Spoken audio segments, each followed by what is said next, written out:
Es ist unglaublich schwer, sauer auf Tom zu sein. Wenn der anfängt zu lachen, kann ich einfach nicht ernst bleiben. Das verrückte Lachen hat er von Mama. Und die gesunden Zähne hat er von der AOK Rheinland-Pfalz-Saarland. Wechselt jetzt in die familienstarke Kasse und sichert euch noch mehr gesunde Extras über 1.700 € jährlich. Zum Beispiel 100 € mit dem AOK Zahnkonto. AOK Gesundheit erleben. Jetzt mehr erfahren auf gerngesund.de.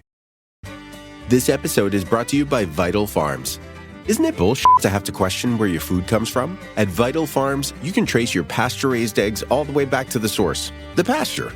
On the side of each pasture-raised carton of eggs, you'll find the name of the farm where your eggs were laid. And when you look the farm up on their website, you'll get a peek at all the sunshine, fresh air, and open space the hens enjoy.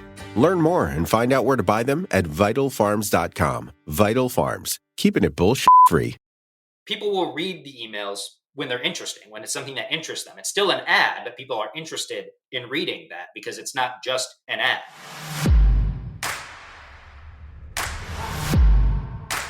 Hey, what's up, MU Nation? Brian Guerin back with you, and on today's episode, we are talking about email copywriting and list management with Bradley Schnitzer. He is a professional email copywriter and list manager.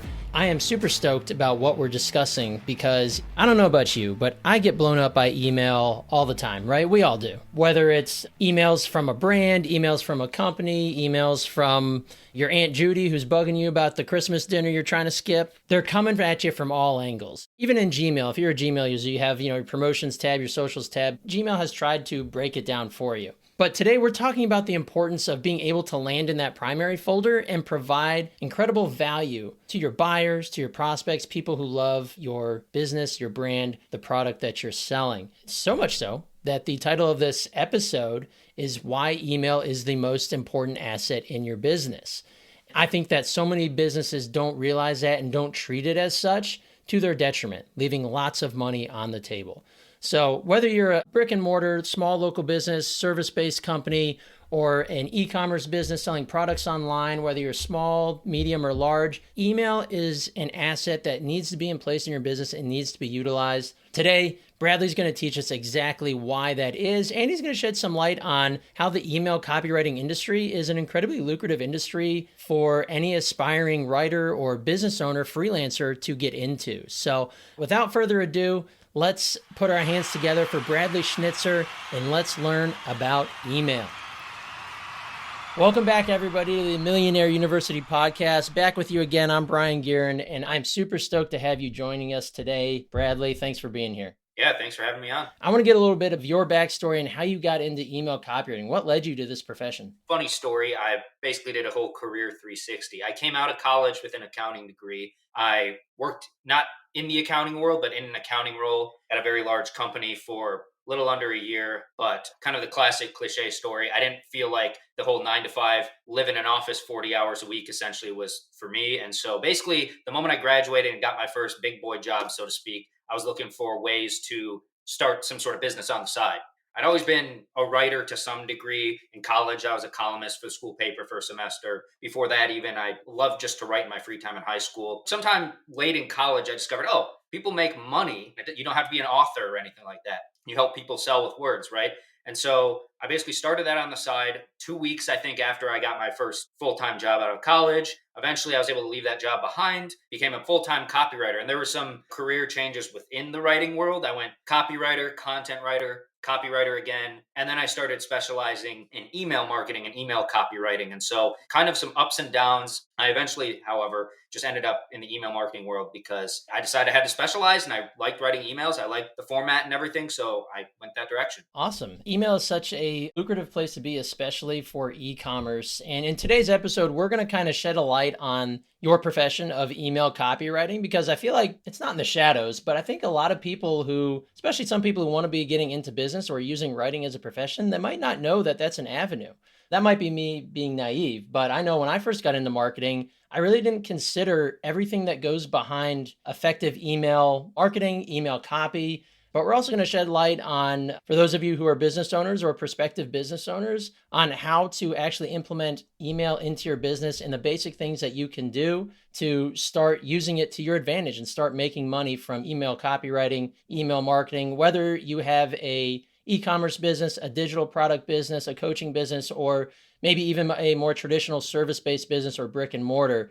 Email has a place in every single business. And that's why, at least my opinion, Bradley, I'm sure it's the same as yours, is that email marketing is one of the most important assets that you can have in your business, regardless of what it is. Bradley, can you tell us what is email copywriting and list management? Email list management is essentially everything that goes into, as the name implies, managing an email list. Everything from building the list to splitting up the list via segmenting the list to market to different people differently. But also within that, of course, is email copywriting itself. Now, copywriting is essentially just marketing and sales writing. You're writing something that the aim is to usually sell a product. Maybe it's to get someone to click to read a blog post or do something else, take a survey, for example. But usually it's to sell a product. It's to get someone to click through and buy the product. So that's copywriting. Email copywriting is just copywriting, but in email form. So when you get an email from a brand and maybe it's telling a story or something like that, and then at the end it mentions their product and it urges you to click through and buy that product,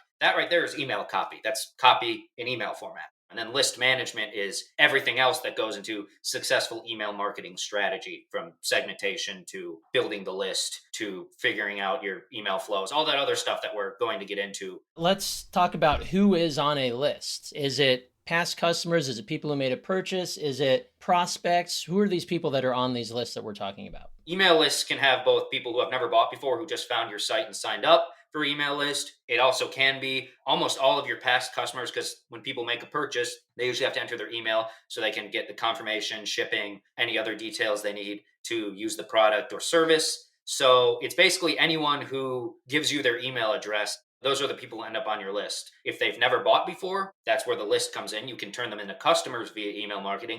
And if they have bought before, of course, you can continue to build that relationship with them and maybe get repeat business from them. From my agency experience, we don't necessarily specialize in email copywriting, but for service-based businesses like residential home services, we still utilize email heavily because we use it for like welcome sequences for prospects. So if you're in a business where you get people's information, they submit it to you on your website, that you can set up an automatic flow to your email where it welcomes them right away. It puts them into a sequence that explains who you are, what you do, and how you do it, and that you'll be in contact soon to provide a service. But this list has their former buyers or their former customers. Okay, you can call them current customers, but also the people who are not yet customers.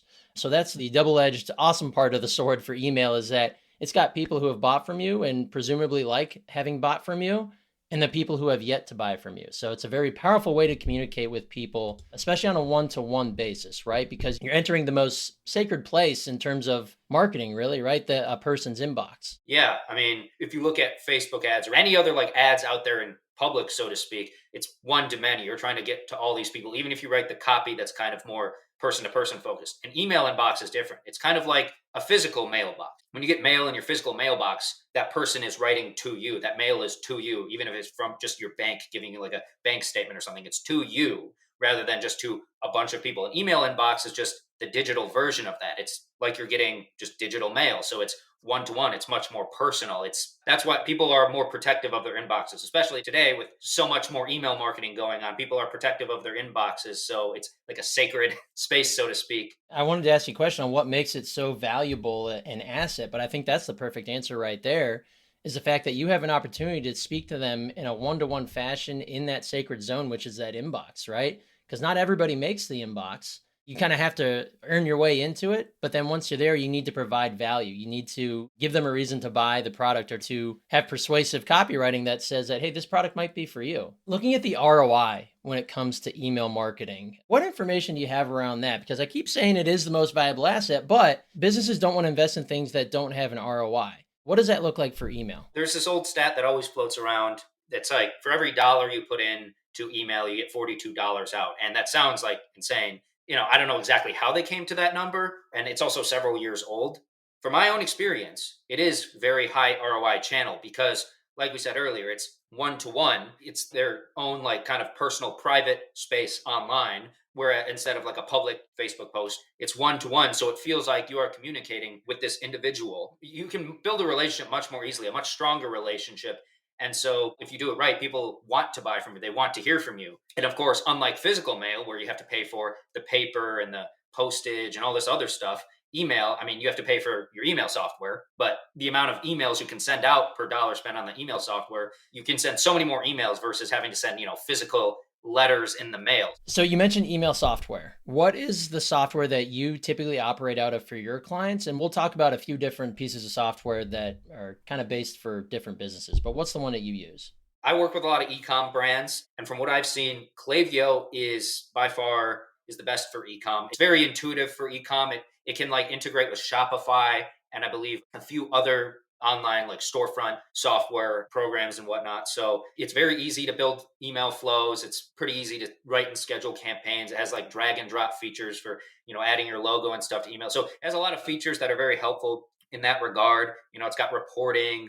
It has a nice dashboard that shows you your kind of overall efforts, your top performing emails and everything. So Klaviyo is by far one of the best for people selling physical products. The one I have the second most amount of experience with would be ConvertKit. Low cost, it's fairly simple. It's definitely designed for creators. So people who are usually like solopreneurs, it's just them running their business and they're selling. I mean, it can be for service-based businesses. Like obviously I provide services, but if I were to say launch a info product like an ebook or a course or something, ConvertKit is designed for those types of businesses. A lot of their own copy, it talks about creators and launching your course and things like that. So if you're launching a course, ConvertKit is definitely a really good email service provider for that.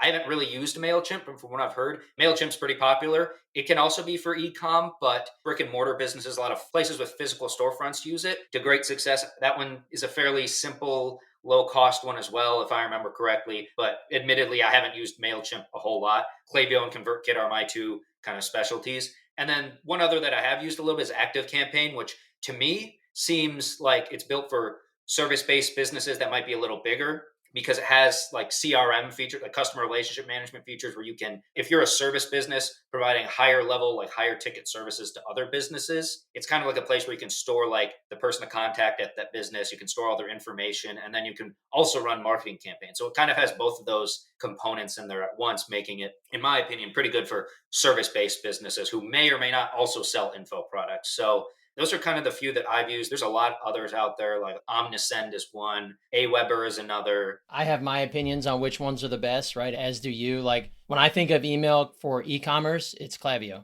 I managed a brand about 3 or 4 years ago and I used Klaviyo and I loved it. I almost wish I could manage more brands so I could use email copywriting with Klaviyo. At my agency, we typically use MailChimp for our clients because they are smaller, local, brick and mortar, service-based businesses where they typically have their own CRM set up already. They just need email functionality. And MailChimp is really good for basic sequences, like they call them journeys, and we'll get into those in a minute here, and then newsletters. So for a small, local, brick and mortar type of business, newsletters are one of the best ways you can stay in contact with your people. And MailChimp is perfectly fine for that. And it's inexpensive. I think it's maybe $20 a month, depending on the size of your list. We manage a list that's pushing about 6,000, and I think it's about $130 a month for them. So ConvertKit, I also use that for my own agency email list because yes, I'm a service provider, but I am kind of a creator. I have a few of my own digital courses, things of that nature, and I just want to stay in contact with my people and have the proper functionality. I love using the landing page builder on there. I think that's a big bonus to ConvertKit, and they're $29 a month. It's affordable, it's powerful, and the deliverability I found on ConvertKit is done really well. Like it works really well. ActiveCampaign, I have used that too, and I agree with you. The CRM functionality of that is good for more of these smaller or service-based businesses.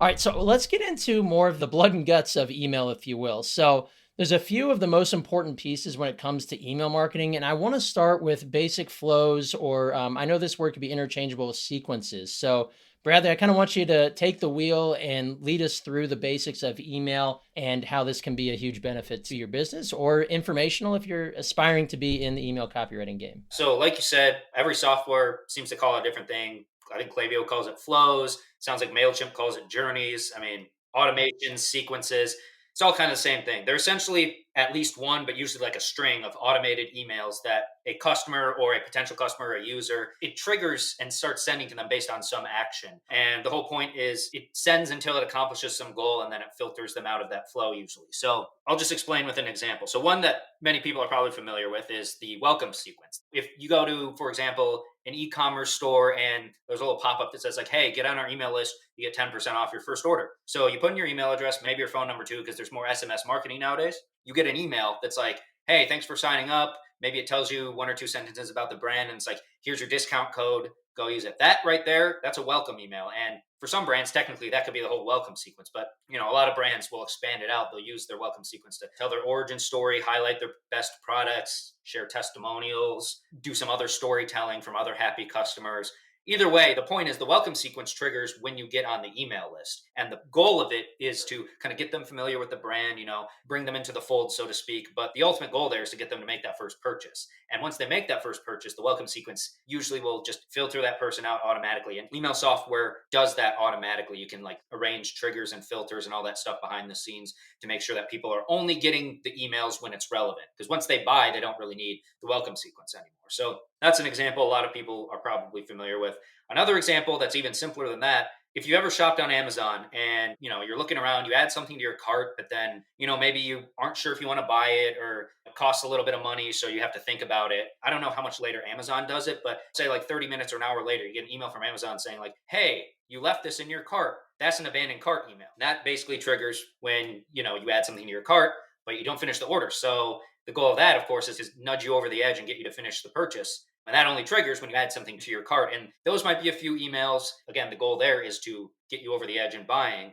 And once you buy, it stops sending to you. So it triggers based on adding something to the cart, and then it stops sending to you either if you never buy and then the sequence ends, or if you do buy, then it filters you out of that flow. So, and then there's one other one that is fairly common, an abandoned browse sequence, which is kind of the same thing, but instead of adding to cart, it's when you just look at a product and the company has your email because you've already bought, so they have your email. You get some emails talking about the product, like, hey, you looked at this product, any questions? Or, it starts selling you on the benefits of the product or telling stories about it from customer testimonials. So that would trigger if you look at the product. And once you buy, it stops sending to you. Or once you make it to the end of the flow, it stops sending to you. So in short, flows, they're just an automated set of emails that triggers when you, the customer, does a certain action. And then the goal is to get you to buy, or maybe it's to reply. It's usually to buy a product or to finish your order or something like that. Once you do, it filters you out. So I'll just really quickly talk about the benefits of that. They're fairly obvious. Once you set up a flow and the flow is well done, it's got good copy and the triggers are right and whatnot, that just runs on autopilot in the background 24/7.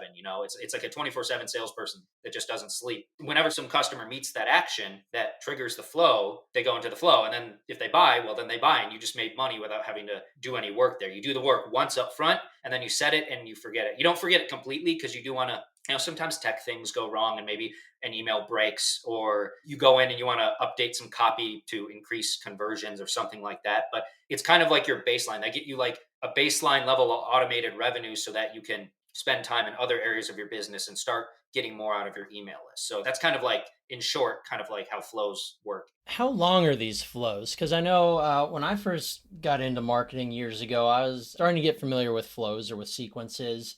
Then you start realizing it when you're generally shopping as a civilian, like seeing how long some of these flows are, some of the frequency, or how quickly they reach out to you. When you're handling these accounts, how long are these flows? Are they over a certain amount over for you? It can vary widely by the industry, the brand and everything like that. And also the flows themselves. So like typically like your standard abandoned checkout flow, and I think even Klaviyo has like just a templated flow that you can just generate automatically if you just need to get something there fast. But an abandoned cart, for example, might be just like 3 emails, just like reminder, second reminder, hey, one last chance to get your discount, and maybe some benefit copy in there or something like that.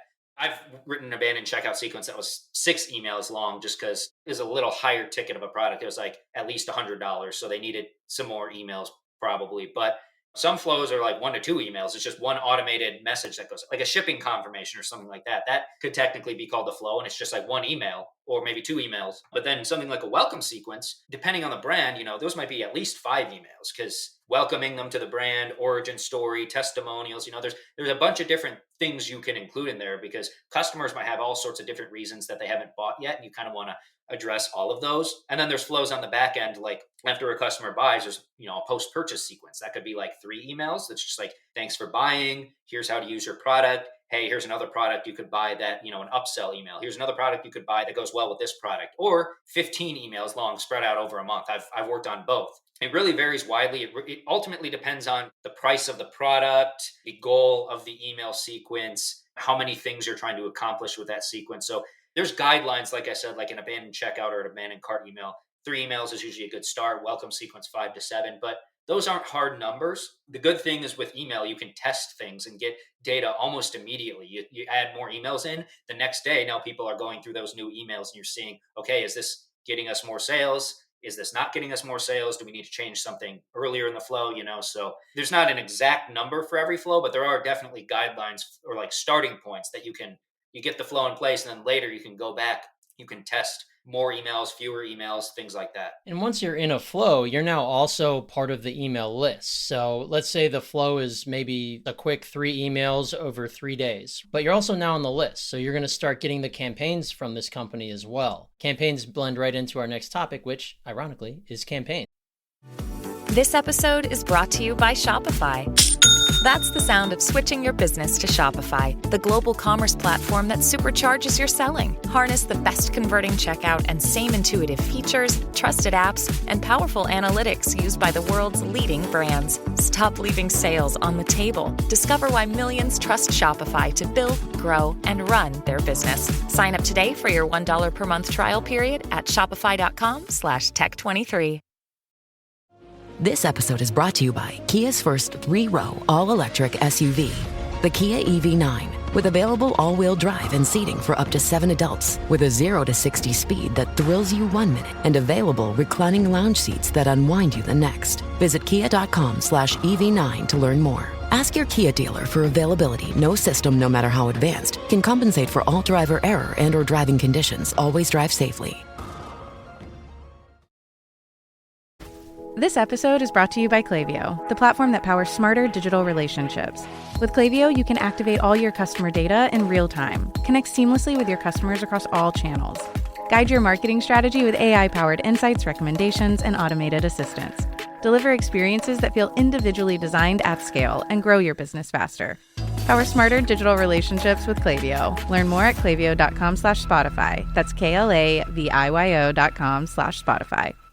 So let's talk about the differences between those basic flows or sequences and what a campaign, or otherwise known as a broadcast. What are we dealing with there? Campaigns and broadcasts basically mean the same thing. Some software might call them broadcasts, some might call them campaigns. I think, ConvertKit calls them broadcasts. Klaviyo calls them campaigns, I believe. So they're both the same thing. What you're essentially doing is, whereas with a flow, you're writing a bunch of emails, you're building it out with a drag and drop builder in the email software, and then it just runs on autopilot, except for when you go back and, you tweak and test things. A campaign or broadcast is you are writing an email manually to your list or to like a segment within your list. If you're on an email list and you're not getting any flows, but the brand is writing an email about, maybe they're sharing some tips on how to solve some problem the customer has, and then they link to their product at the bottom because the product gets them better results than just the free advice that they provide in the email. Like, I love to go to the gym, so I'll use a bodybuilding example. So maybe your audience is bodybuilders, and obviously every bodybuilder, they want to gain more muscle, right? So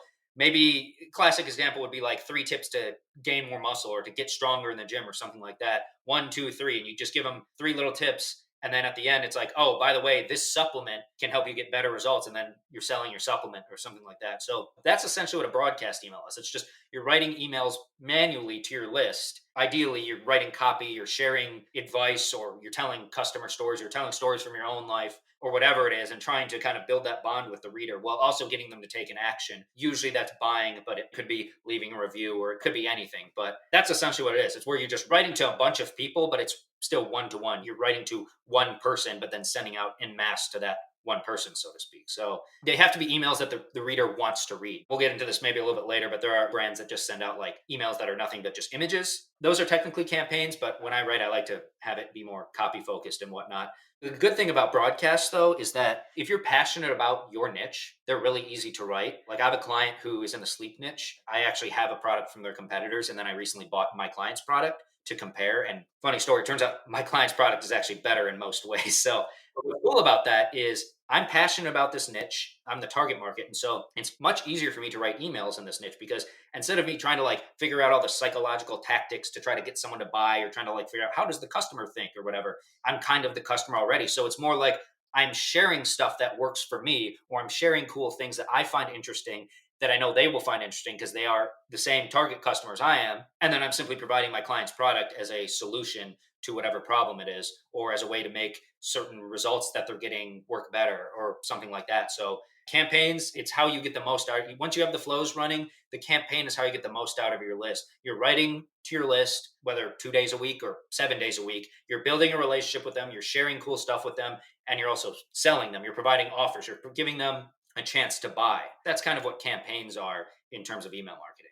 So I want to talk about frequency and the difference between writing one-to-one style emails or more story-based emails versus heavy HTML, which for those who don't know what heavy HTML means, that's think of like your basic email from big box brand. These are typically very heavy HTML. You can tell they're designed almost like images on Canva, right? Professionally done, typically blasting you with some sort of offer that usually isn't that great of an offer. They've got a lot of images of their products, a lot of click to buy now type of buttons.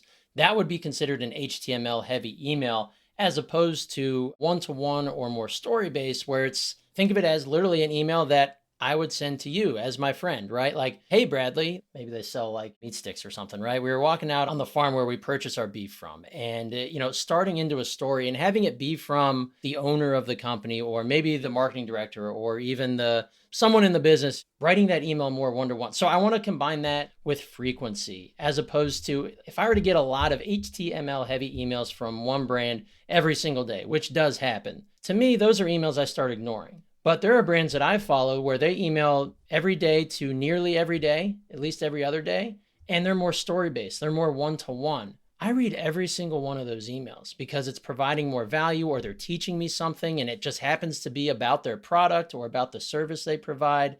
I want you to riff a little bit on that, on frequency and the importance of one-to-one. If you ever heard, the show Mad Men, it's about, the 50s or whatever, advertising executive kind of era. There's a guy from that era in real life. His name is Howard Gossage, very famous ad executive from the Mad Men era. And he said something like, people don't read ads. People read what they're interested in. Sometimes that's an ad. It's applicable to basically every advertising medium. Like Brian was just talking about here, that's kind of the HTML versus the one-to-one. When people are getting just those image-heavy emails, those are just kind of like billboards in their inbox. Those are just ads. People aren't necessarily interested in that. Now, maybe there's one or two people who want to buy that t-shirt for 50% off right there because they're just hunting for that deal. But it's still just an ad. Let's go back to the sleep niche. Your audience, they're struggling to get sleep. They only get like 5 hours a night, and they want to get up to like 7 or 8 hours a night so they feel great throughout the day and they're not sleep deprived and tired all the time. Well, instead of just sending, here's our product, and just images of their product, maybe it's the founder of the company writing about this cool, stress management technique that helped them calm themselves before bed. And now instead of taking 2 hours to fall asleep, which is something I used to struggle with, so I know where these people are coming from. Instead of taking 2 hours to fall asleep, they fall asleep in maybe 15 minutes. Don't you think that a sleep-deprived person who spends every night staring at the ceiling for 2 hours, struggling to fall asleep, don't you think they'd be interested in learning that? Because instead of taking 2 hours to fall asleep, now they can fall asleep the snap of a finger, essentially, and now they can feel much more awake and all these things. Like, that's something that would interest them. And so they want to read that. And it just so happens that, well, our product helps you do that. Our product helps you, or the thing you're teaching in the email helps the customer solve a problem partially or to some degree, but then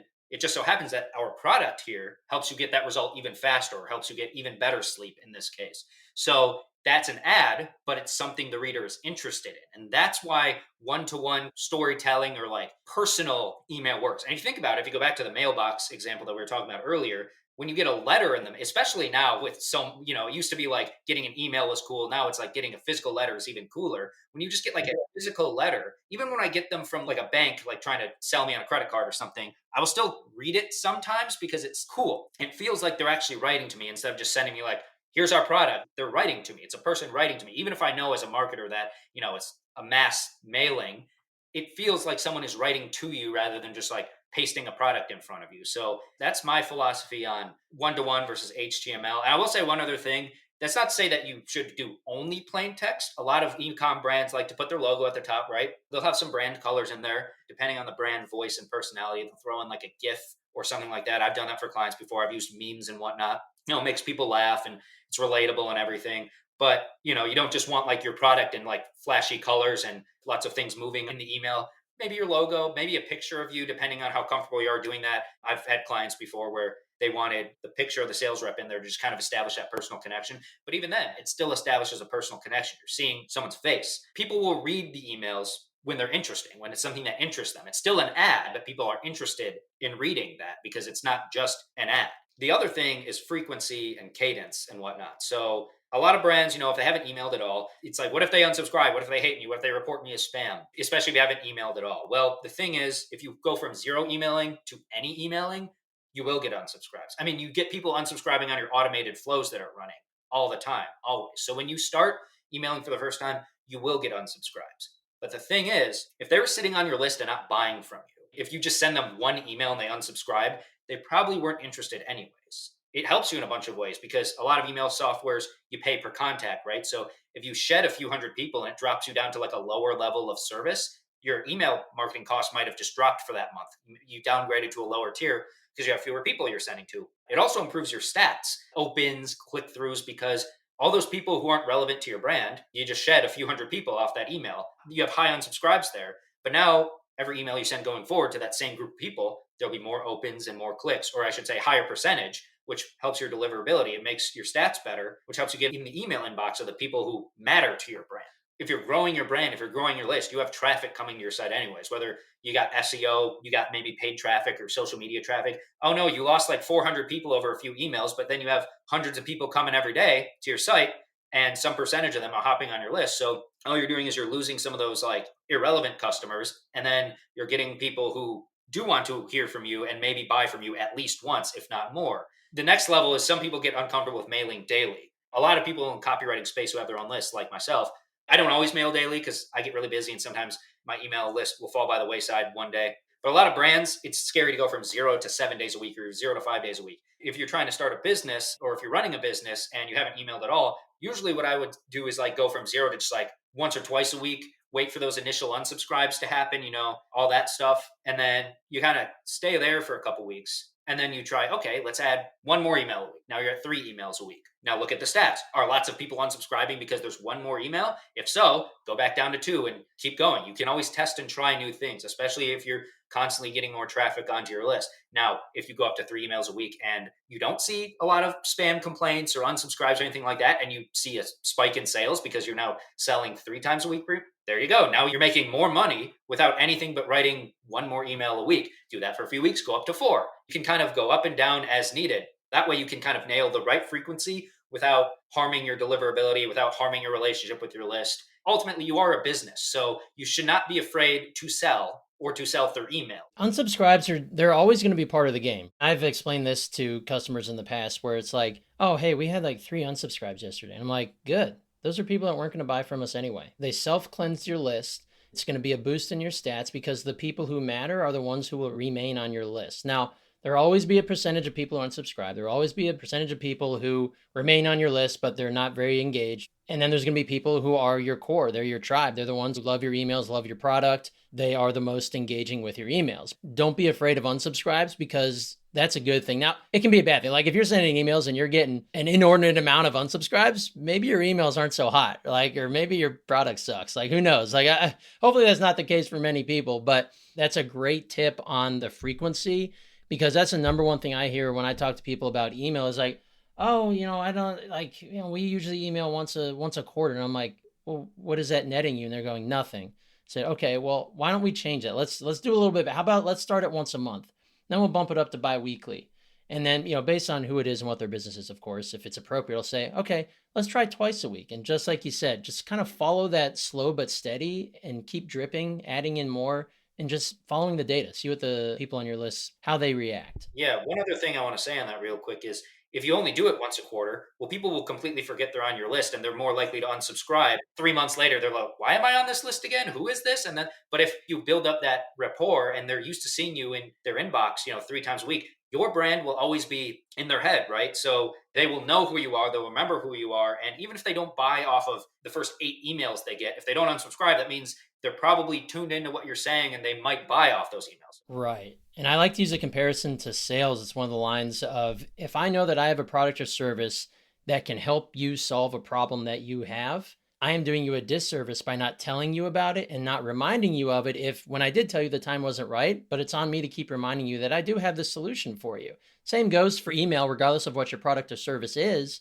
If you're not using email to consistently remind people that, hey, I have this product or service, typically product, that can help you solve a problem or make you feel better, or it can fill a want in your life, right? I am doing you a disservice by not consistently showing up in your inbox and telling you about it. As a business, you're selling outcomes. You're solving a problem. The customer has a problem. They have a goal. They want to solve that problem. You're selling an outcome, and those emails help reach those outcomes because they're teaching them something. You're telling a story about how someone else solved that problem. And then your products are also bringing those outcomes. People want products, but they don't really want the product. They want the solution. They want the comfort or the relief of the pain that the product provides. So the emails are part of that. The product is part of that. So yeah, if you make that mindset shift, emailing is less about, oh no, I don't want to look spammy, and more about, hey, I'm sharing things for free that help the customer. And then I'm providing them a paid option that makes that result better or faster or more complete. So you got to kind of think of email that way rather than just as ad, ad, ad.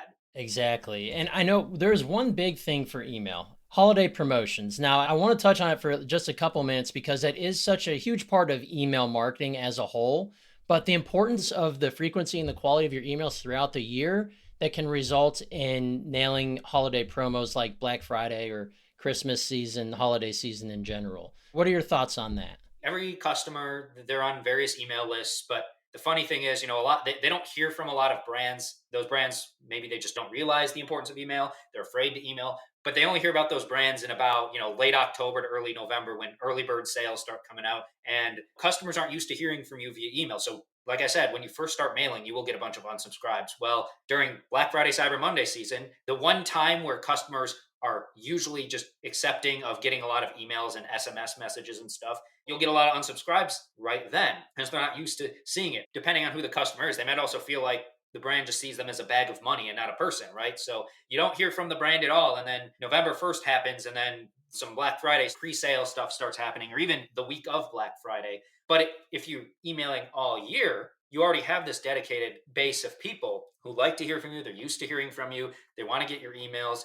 And now they're even more fine with getting Black Friday, Cyber Monday emails, but they're also like, they're used to it. And so when Black Friday happens, you can create more excitement. You can make Black Friday more just a, hey, we're knocking 50% off all our products or whatever it is. You can get a lot more like advanced with Black Friday. You can do all sorts of cool stuff. You won't get like a ton of unsubscribes because not only are customers used to getting emails on Black Friday, but they're used to getting emails from you.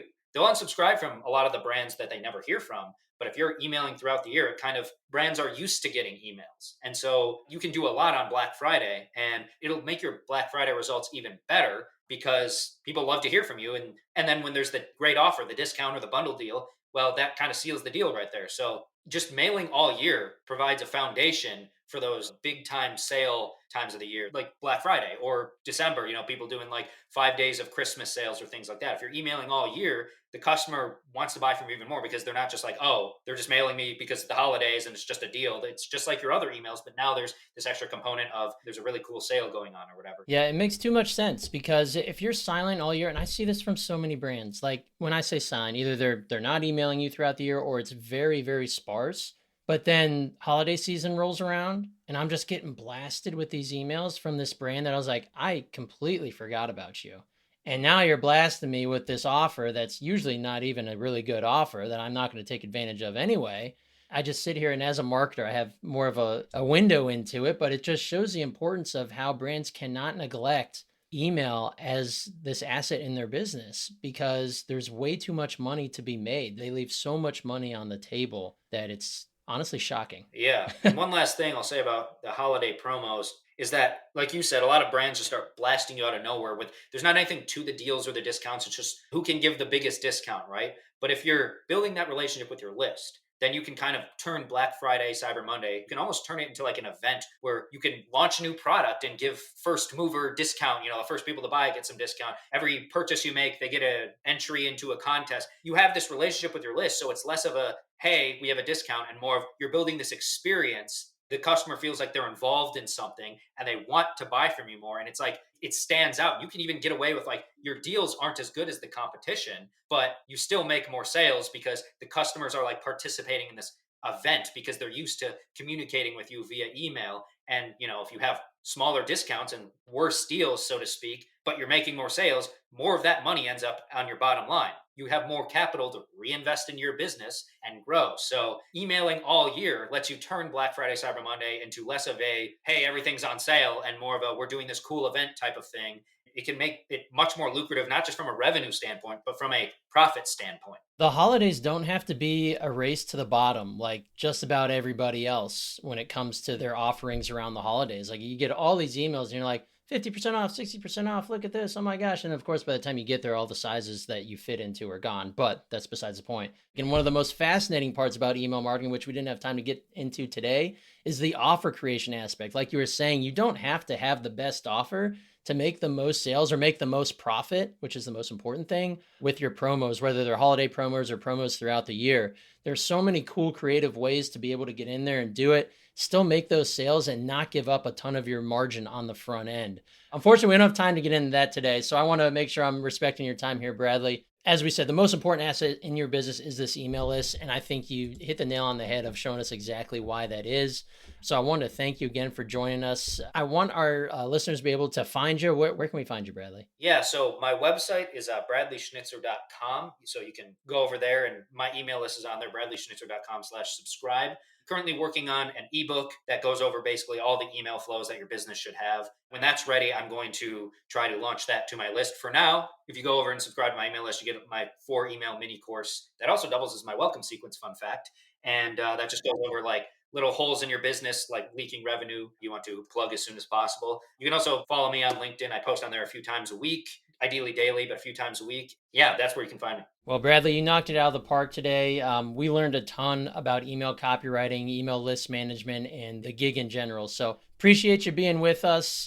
Your time has been well received here at MU. So thank you again. We'll catch you next time. All righty, take a bow, Bradley, dropping some incredible golden information nuggets for us, enlightening us to the industry of email copywriting and list management. Bradley nailed it on the head that email is one of the most important assets in your business, if not the most important asset, regardless of what your business does, because of the power of being able to meet people where they are in that one sacred spot in the digital landscape that we have, which is our inbox. If you're able to relate to people and build that know, like, and trust and continue to bring people back to your service or product via email, you have a tool in your tool belt that so many other businesses don't have or don't realize that they should have. You have an unfair advantage when you're able to construct emails that are many times one-to-one relating. They're selling with stories and they're providing value, giving the people that will buy your product or service a great reason to do so and to continue doing so in the future to build that lifetime value. I want to thank Bradley again. This is some incredible information around email. There's so much more that goes into this industry. I wanted to share with you the basics today, and I think we knocked it out of the park. So thank you all for listening with us today. We're going to catch you on our next episode. We can't wait to have you back.